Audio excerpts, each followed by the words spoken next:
I believe there's only a handful of times in our life when we're confronted by a decision that will be felt for the rest of our life, for better or worse. Whether it's changing careers, moving countries, or simply setting a boundary, most of these are usually a false dichotomy, but it seems like these decisions tend to be between an easy or convenient path and a path less traveled. Kyudo, or Japanese archery for those who haven't heard of it yet, is not only a mirror for me, so I can get a more objective look at myself, but it's also quite a grounding practice, keeping my head that's known to get lost in the clouds from floating too far away. Being able to cultivate ourselves through something such as Kyudo is a beautiful process.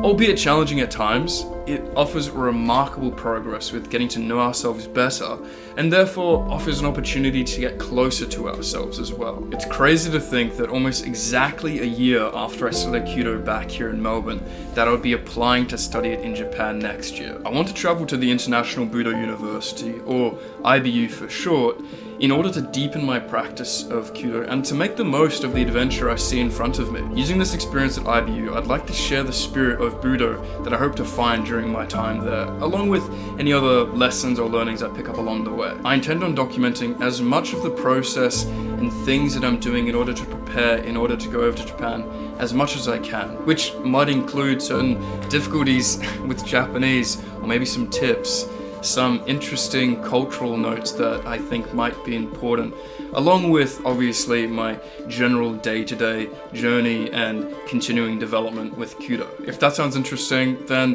stick around, join this little community, because there'll be a lot more where this came from. And for those of you facing a similarly important decision in your own life, something I've come to consider in these moments is taking the leap and choosing the path less traveled, whether it works out or not, is almost always